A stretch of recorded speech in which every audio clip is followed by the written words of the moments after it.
টি-20তে খেলতে চান বিরাট কোহলি, ভাঙতে চান অবসর। সেই সম্ভাবনায় উস্কে দিলেন বিরাট নিজেই। বিরাট কোহলি বলে দিলেন ভারত যদি 2028 অলিম্পিক ক্রিকেটের ফাইনালে ওঠে তাহলে তিনি সেই ম্যাচ খেলতে চান।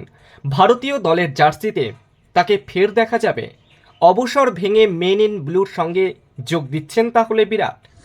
আসলে একটি অনুষ্ঠানে যোগ দিয়ে বিরাটকে প্রশ্ন করা হয়েছিল তিনি লস অ্যাঞ্জেলেস অলিম্পিকে ফিরতে চান কিনা, আর সেই প্রশ্নের জবাবে খানিকটা হাসির ছলেই বিরাট উত্তর দিলেন।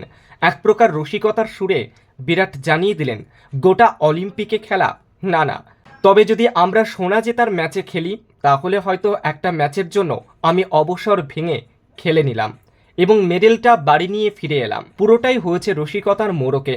ফলে বিরাটের এই বক্তব্য গুরুত্ব দিয়ে ভাবাটা বোকামি হবে বলেই মনে করছে ক্রিকেট বিশেষজ্ঞরা। গত বছর বিশ্বকাপ জিতে আন্তর্জাতিক টি-20 ক্রিকেটকে বিদায় জানিয়েছিলেন বিরাট কোহলি। আপাতত বাকি দুই ফরম্যাটে খেলছেন তিনি, আর সেই সঙ্গেই খেলছেন আইপিএল। বিরাট রোহিতদের অনুপস্থিতিতে ভারতের টি-20 দল বেশ ভালো ফর্মে রয়েছে, তাই অদূর ভবিষ্যতে তার প্রত্যাবর্তনের বিশেষ সম্ভাবনা নেই।